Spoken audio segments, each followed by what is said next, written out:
এখন এই প্যাসেজ ন্যারেশনটা আসলে কিভাবে হবে, করতে হবে কিভাবে, এটা আসলে নিয়মটা কি সেটা একটু ভালো করে বুঝে নেন। তিনটা নিয়ম আছে, এই তিনটা নিয়ম আমি আপনাদের জন্য দিচ্ছি। আপনি যদি এই তিনটা নিয়ম ফলো করেন আপনার ন্যারেশন কখনো ভুল হওয়ার কোনো চান্স নেই।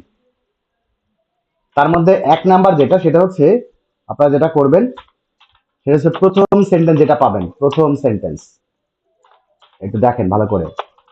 প্রথম সেন্টেন্স এর প্রথম সেন্টেন্সের সেন্টেন্স ন্যারেশন করবেন। মানে আপনারা এই যে ন্যারেশন দেখছেন না, এরকম দেখতে পাচ্ছেন তো, আপনারা কি করবেন, এই যে প্রথম যে সেন্টেন্সটা পাবেন, এই যে প্রথম সেন্টেন্সটা, এটা হলো প্রথম সেন্টেন্স, তাই না?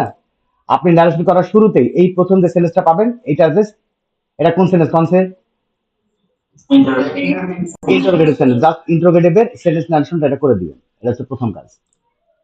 এরপরে 2 নাম্বার নিয়মটা দেখেন, এটা গেল 1 নাম্বার নিয়ম। এই নিয়মটা একবারই ব্যবহার হবে, প্রথম সেন্টেন্সে সেন্টেন্স ন্যারেশন হবে, এটা একবারই শেষ। এরপরে 2 নাম্বার নিয়মটা দেখেন। 2 নম্বর নিয়মটা হচ্ছে একই বক্তার একাধিক কথা থাকলে, হ্যাঁ, থাকলে যোগ করতে হবে, যোগ করতে হবে, নোটটা মনে রাখবেন, এটা 2 নাম্বার কথা। এবারে 3 নাম্বারটা হচ্ছে, 3 নাম্বারটা ভালো করে বুঝে নেন। যদি মনে রাখবেন, যদি বক্তা পরিবর্তন হয়, পরিবর্তন হয় তাহলে খেয়াল করতে হবে, খেয়াল করতে হবে যে আগের বক্তার, আগের বক্তার কোনো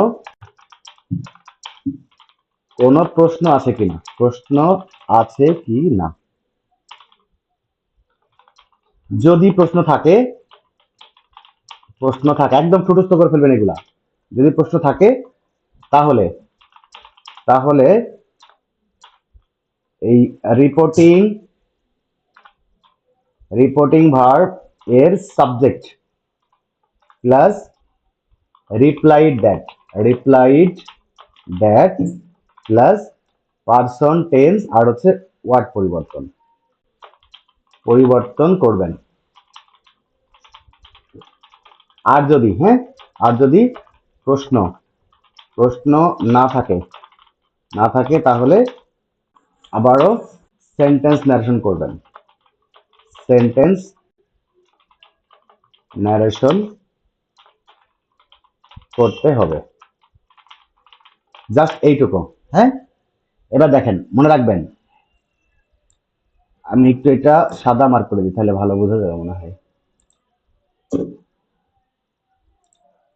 নোটটা দেখেন, প্রথম সেন্টেন্স যখন আমরা পাবো সেটা আগে সেন্টেন্স ন্যারেশন করবো, এটা 1 নাম্বার কাজ। এই কাজ একবারই শেষ।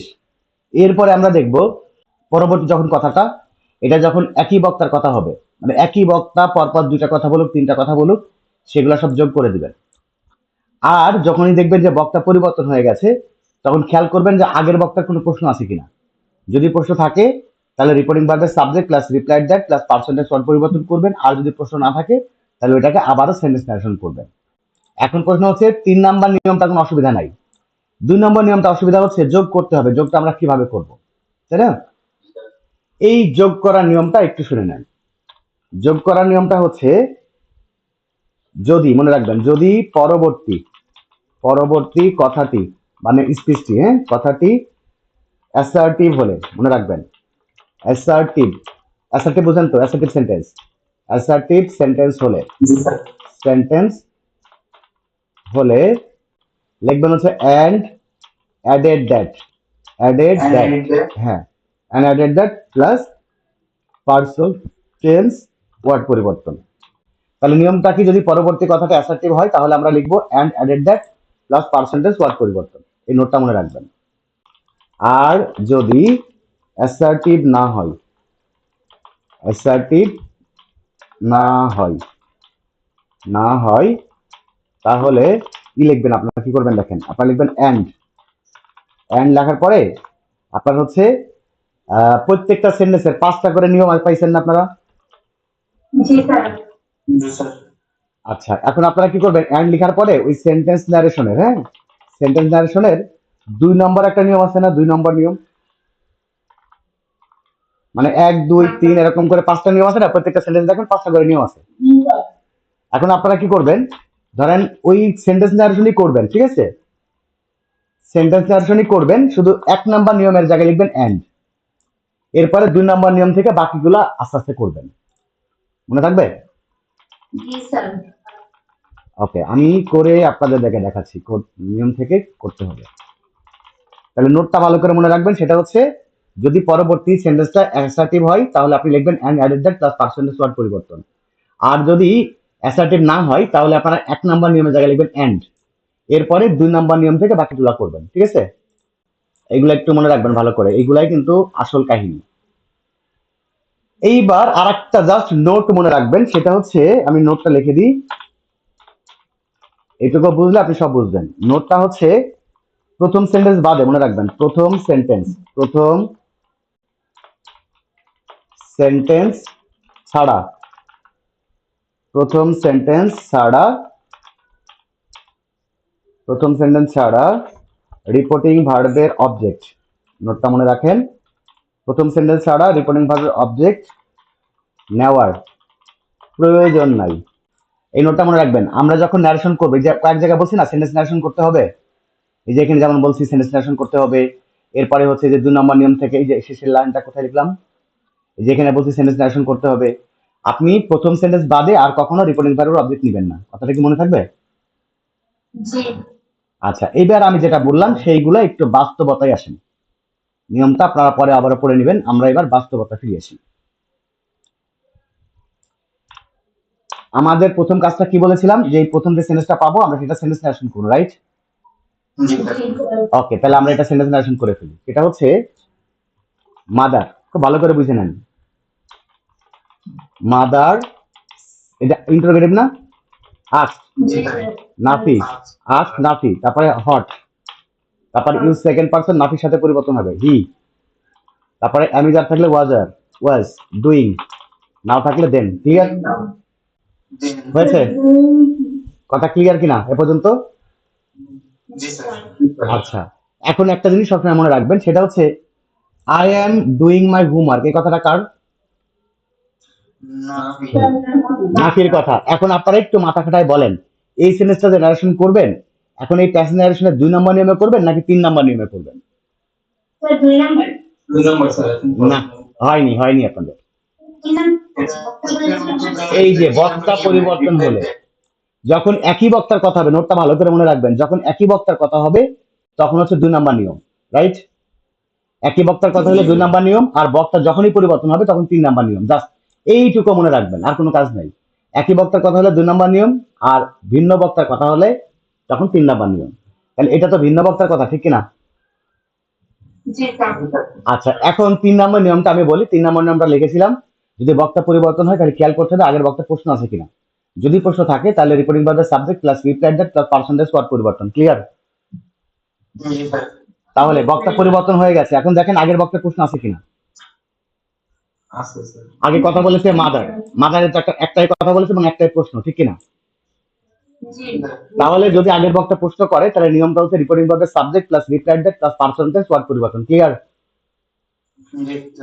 আচ্ছা, আর যখন বক্তা শেষ হয়ে যাবে এক বক্তার কথা, ওই বক্তার পরে কথা শেষে একটা ফুল স্টপ দিয়ে দিবেন, হ্যাঁ? যেখানে বক্তার কথা শেষ ওই জায়গায় ফুল স্টপ, মনে থাকবে? জি স্যার। তাহলে আমরা এখন লিখবো নাফি, দেখেন নাফি রিপ্লাইড দ্যাট, তারপর আছে he was doing his homework. কথা কি ক্লিয়ার না ভেজাল আছে? আচ্ছা, এখন বলেন why did you not do it yesterday, কথাটা কার? মাদারের কথা, রাইট? তাহলে আবারও বক্তা পরিবর্তন হয়ে গেছে নাকি? তাহলে বক্তা যেহেতু পরিবর্তন হয়ে গেছে তাহলে আমরা প্রথমত এই বক্তার আগে ফুল স্টপ দিয়ে দিই, ফুল স্টপ দিলাম। এখন যখনই বক্তা পরিবর্তন হবে তখন আমরা কয় নাম্বার নিয়মে করবো? 3 নাম্বার নিয়মে করবো, রাইট? 3 নাম্বার নিয়মটা হচ্ছে যদি বক্তা পরিবর্তন হয়ে যায় খেয়াল করতে হবে আগের বক্তার কোনো প্রশ্ন আছে কিনা, যদি প্রশ্ন থাকে রিপোর্টিং ভার্বের subject plus reply that plus percentage word পরিবর্তন, আর যদি প্রশ্ন না থাকে তাহলে সেন্টেন্স নারেশন। এখন বলেন, এর আগে কথা বলেছে নাফি কি কোনো প্রশ্ন করেছে? নাফি কোনো প্রশ্ন করেনি। ওকে, তাহলে সেন্টেন্সে আবার সেন্টেন্স নারেশন করে। তাহলে সেন্টেন্স নারেশন করলে আমরা কি করব? এখন বলবো মাদার। Mother asked. এখন আমরা রিপোর্টিং ভার্ব অবজেক্ট নিব কি নিব না? রিপোর্টিং ভার্ব অবজেক্ট নিব না, একটা নোট বলে দিছিলাম। তাহলে আমরা বলবো হোয়াই, তারপরে হচ্ছে হি, তারপর হচ্ছে had not do, had not done হয়ে যাবে। হ্যাঁ, had not done it the previous day. Previous day এ পর্যন্ত বুঝছেন? আচ্ছা, এখন বলেন আই ওয়াজ ইল ইয়েস্টারডে কথাটা কার? এর আগের কথাটা কে বলেছিল? এর আগের কথাটা মাদার বলেছিল, তার মানে আবার বক্তা পরিবর্তন হয়ে গেল, ঠিক কিনা? তাহলে বক্তা পরিবর্তন হয়ে গেলে আবার ফুল স্টপ দিয়ে দেন, দিয়ে এইবার আসেন এইটা আমরা যখন করব, যেহেতু বক্তা পরিবর্তন হয়ে গেছে, আগের বক্তা কোনো প্রশ্ন করেছে? করেছে। ভালো করে বুঝে বলেন এই কথাটা কে বলেছিল? মাদার বলেছিল। তাহলে এটাকে একটা প্রশ্ন না? রাইট, প্রশ্ন করেছে। তাহলে আমরা আবার লিখবো কি? নাফি, তারপরে হচ্ছে রিপ্লাইড দ্যাট, তারপরে হচ্ছে he had been ill the previous day. আচ্ছা, এবার আসেন, তাহলে এ পর্যন্ত শেষ। ক্যান আই হেল্প ইউ কার কথা? এটা কার কথা ছিল? মাদারের কথা ছিল। আগের কথাটা নাফি বলেছে, তাহলে এটা কি বক্তা পরিবর্তন হয়েছে না হয়নি? বক্তা পরিবর্তন হয়েছে। আগের কথাটা নাফি বলছে না, এই কথাটা কে বলেছিল? I was ill yesterday, Nafi বলেছে, যে সেড নাফি বলেছে। আর হ্যাঁ, তাহলে এই কথাটা মাদার বলতেছে না? তাহলে বক্তা পরিবর্তন হয়ে গেল। আগের বক্তা কোনো প্রশ্ন করেছে? প্রশ্ন করেনি। তাহলে আবার কাটা নারেশন, মানে আবার সেন্টেন্স নারেশন করেন। এখানে ফুল স্টপ দিয়ে দেন, দিয়ে লেখেন হচ্ছে মাদার, তারপরে হচ্ছে আস্কড, তারপরে হচ্ছে মাদার আস্কড, তারপরে কি আই মানে সি। আগে ইফ দেন দিয়ে পরে সি নাকি? সি ফুড, তারপরে হচ্ছে হেল্প আর হচ্ছে হিম। এই যে হয়ে গেল। বুঝতে পেরেছেন? যত বড় ন্যারেশন হোক, এই একটাই পলিসি, করতে করতে চলে যাবেন, যত বড় ন্যারেশন হোক হয়ে যাবে। আচ্ছা, এখন মনে করেন এইটা হচ্ছে ন্যারেশন হয়ে গেল, আপনি ফুল মার্ক পাবেন, কোনো অসুবিধা নাই। এখন যদি এই ন্যারেশনটাকে আপনি আরো সুন্দর করতে চান, ঠিক আছে, তাহলে মনে করেন এইটা মাদারের দ্বিতীয় কথা ছিল না, এইটা মাদার প্রথম কথা বলেছিল, আর এই কথাটা মাদারের দ্বিতীয় কথা না? ওকে, তাহলে আপনি এখানে ধরেন, এখানে আপনি কি করতে পারেন? এগিন মানে মাদার, এই যে এই সাবজেক্টের পরে, রিপোর্টিং ভাবে সাবজেক্টের পরে আপনি এগিন, অলসো, তারপরে হচ্ছে ফার্দার, এগুলা ব্যবহার করতে পারেন। আপনি ধরেন এখানে বললেন মাদার অলসো আস্কড, অথবা এগিন আস্কড, আবার জিজ্ঞেস করলো, বলতে পারেন। অথবা এই প্রথমে এখানে আপনি এগিন দিলেন না, এখানে আপনি এগিন না দিলে আপনি এখানে ধরেন দেন ব্যবহার করলেন, এখানে একটা দেন ব্যবহার করলেন, তারপর দেন মাদার আস্কড, তারপরে মা জিজ্ঞেস করলো। এরকম ভাবে আপনি রিপোর্টিং ভাবে সাবজেক্টের পরে প্রয়োজন অনুযায়ী বিভিন্ন রকম অ্যাডভার্ব যোগ করতে পারেন। অ্যাডভার্বগুলো কি? দেন ব্যবহার করতে পারেন, এগেইন ব্যবহার করতে পারেন, অলসো ব্যবহার করতে পারেন, এটা আপনার ইচ্ছা। কথা কি ক্লিয়ার? এটা করেন, এটা দেখেন what are you doing refer said to Sifat নাকি? আচ্ছা, তাহলে আমাদের প্রথম কাজ হচ্ছে এই সেন্টেন্সটা আমরা সেন্টেন্স ট্রান্সলেশন করব, ঠিক কিনা? তাহলে আমরা লিখবো হচ্ছে রিফাত আস্কড সিফাত। সেটা হচ্ছে যখন দেখবেন রিপোর্টিং ভাবে সাবজেক্ট অবজেক্ট দুজনেই পুরুষ মানুষ অথবা দুজনেই মহিলা মানুষ, হ্যাঁ, তখন যে পার্সন গুলো আপনারা চেঞ্জ করবেন, ওই পার্সনের পাশে ফার্স্ট ব্র্যাকেট দিয়ে ওই নাম মানে কার সাথে পরিবর্তন করলেন তার নামের প্রথম অক্ষরটা দিয়ে দিবেন। যেমন এখানে ছিল ইউটা কার সাথে পরিবর্তন হয়েছে? তাহলে এইখানে সিফাতের এসটা লিখে দিবেন, এই সিফাত, মানে আমরা বুঝে নিলাম যে এই হিটা হচ্ছে সিফাতের হি। নোটটা মনে থাকবে? আচ্ছা, ওকে, এবার আসেন, তারপরে আমরা কি করব? হি ওয়াজ ডুইং। এ পর্যন্ত ক্লিয়ার? কথা শেষ, ফুল স্টপ দিয়ে দিলাম, কথা শেষ হয়ে গেল, ফুল স্টপ দিলাম। I am reading an interesting drama written by Shakespeare, কার কথা এটা? এটা হচ্ছে সিফাতের কথা, মানে বক্তা পরিবর্তন হয়েছে কিনা? ওকে, এখন বলেন আগের বক্তার কোনো প্রশ্ন আছে কিনা? এই যে আগের বক্তা একটা কথা বলেছিল,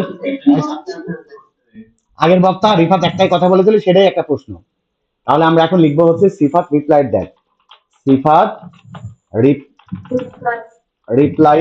রিপ্লাইড দ্যাট। তারপরে হচ্ছে হি, আমরা এই হির পাশে লিখে দিব এস, ঠিক তো? তারপর হচ্ছে ওয়াজ রিডিং অ্যান ইন্টারেস্টিং ড্রামা। তারপর হচ্ছে রিটেন বাই শেক্সপিয়ার।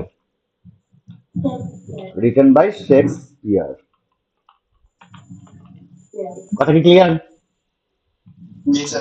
আচ্ছা দেখেন, আপনার ন্যারেশন কিন্তু হুবহু সব থাকি গেল, জাস্ট পার্সন টেন্স ওয়ার্ড পরিবর্তনটা। এবার দেখেন what an interesting book it is, কথাটা কার? হ্যাঁ গুড, এটাও সিফাতের কথা। এই দেখেন এবার কি একই বক্তা দুটো কথা পেয়ে গেলাম না? ওকে, একই বক্তা যখন দুইটা কথা পাবো তখন আমরা যোগ করব 2 নাম্বার নিয়মে। এটা যদি অ্যাসার্টিভ হতো তাহলে আমরা লিখতাম and added that plus percentage word পরিবর্তন, রাইট? এখন বলেন এটা কি অ্যাসার্টিভ? তাহলে আমরা এখন কি করব, আগে অ্যান্ড লিখবো, এরপরে আমরা কি করব, এটা এক্সক্লেমেটরি না? এক্সক্লেমেটরি 2 নাম্বার নিয়ম কি? এক্সক্লেম উইথ, আমরা অন্ডার দিলাম, সুখ দুঃখ বুঝলাম না, অন্ডার। হ্যাঁ শোনেন, বলি যদি দুঃখ বুঝায় exclaim with sorrow, Ananda বুঝালে exclaim with joy. আর যদি আপনি আনন্দ না দুঃখ এটা কিছুই বুঝতে পারছেন না, জাস্ট অন্ডার দিয়ে দিবেন, ঠিক আছে? অন্ডার মানে অবাক হওয়া। সেটা হচ্ছে এক্সক্লেমেটরির মানেই হচ্ছে অবাক হওয়া। আনন্দ পাইলেও মানুষ অবাক হয়, দুঃখ পাইলেও অবাক হয়। এক্সক্লেমেটরির মানেই হচ্ছে অবাক হওয়া, বিষয়টা কি বুঝতে পেরেছেন? এই তাহলে আপনি যখন সুখ দুঃখ বুঝতে পারবেন না অথবা পারলেও আপনি সবসময় অন্ডার ব্যবহার করতে পারবেন, অসুবিধা নেই, ক্লিয়ার? আর এমনি যদি আপনি চান জয় অথবা সরে এগুলো ব্যবহার করতে পারেন। এবার দেখেন তাহলে, এবার হচ্ছে ওইটা করেন নিয়ম অনুযায়ী। তারপরে নিয়ম কি আমরা দিলাম, এক্সক্লেম উইথ অন্ডার দ্যাট দিলাম, তারপরে টেন্স আর ওয়ার্ড পরিবর্তন, ঠিক কি না? তাহলে ইজ ওয়াজ, তারপরে very a very a great, ঠিক আছে? A very interesting drama, clear? এবার আছেন I have collected it from our school library, কার কথা? এটাও সিফাতের কথা, রাইট? এটাও সিফাতের কথা না? আবার যোগ করেন এর সাথে, আপনি বলেন and added that, এটা অ্যাসার্টিভ না? দেখেন তাহলে আমরা লিখবো and added that, তারপরে হচ্ছে কি যে হিটা কার? সিফাতের। হি, তারপরে হচ্ছে হ্যাড কালেক্টেড, তারপরে ইট ফ্রম আওয়ার মানে দেয়ার, তারপরে হচ্ছে স্কুল লাইব্রেরি। কথা কি ক্লিয়ার? আচ্ছা তাহলে এবার কথা শেষ হয়ে গেল না? তাহলে ফুল স্টপ দিয়ে দেন। এবার বলেন প্লিজ লেন্ড মি দা বুক, কার কথা? রিফাতের কথা। এখন বক্তা পরিবর্তন হয়ে গেছে, ঠিক কিনা? এখন বলেন আগের বক্তার কোনো প্রশ্ন আছে? এই দেখেন এইখান থেকে শুরু করে এই পর্যন্ত হচ্ছে সিফাত কথা বলেছে। এই কথাগুলোর মধ্যে কোন জায়গায় প্রশ্ন আছে? প্রশ্ন নাই। যদি প্রশ্ন না থাকে তাহলে কি করতে হবে? এই যে দেখেন লেখা আছে, দেখেন সেটা হচ্ছে এই যে যদি প্রশ্ন না থাকে তাহলে আবারও সেন্টেন্স নারেশন করতে হবে, রাইট? ওকে, তাহলে আমরা আবার সেন্টেন্স নারেশন করি। কি করব দেখেন, এখানে লেখা আছে প্লিজ লেন্ড মি দা বুক, এটা ইম্পারেটিভ সেন্টেন্স, কথা বলেছে রিফাত। তাহলে আমরা বলবো রিফাত, তারপরে কি রিকোয়েস্টেড টু লেন্ড, তারপর হচ্ছে হিমটা হচ্ছে রিফাতে, রাইট? হিম দি বুক। কথা কি ক্লিয়ার না রাজাল আছে? আপনি এলোমেলো করে করতে যাবেন, বিভিন্ন জায়গায় ভুল করবেন, ঠিক আছে? আপনি একটা পলিসি অনুযায়ী করবেন, অটো ন্যারেশন হয়ে যাবে। কথা কি ক্লিয়ার? আচ্ছা এখন শোনেন, ধরেন আপনি যদি চান করতে পারবেন, আমি দেখাই আপনাদেরকে। কারণ আপনি বললেন Rifat asked Sifat what he was doing, Sifat replied that he was reading an interesting drama written by Shakespeare.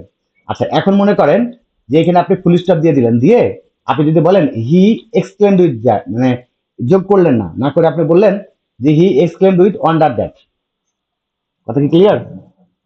অথবা আপনি বললেন এগেইন, আপনি বললেন again he exclaimed with wonder that, মানে ওইভাবে করলেন, আলাদা আলাদা করতে পারবেন, অসুবিধা নাই।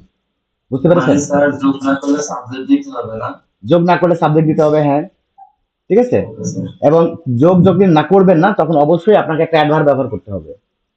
তখন আপনাকে বলতে হবে এরকম টাইপের কিছু, যে এখানে ফুল স্টপ যদি দেন, দিয়ে বললেন then, then he exclaimed with wonder that, অথবা again he exclaimed with wonder that.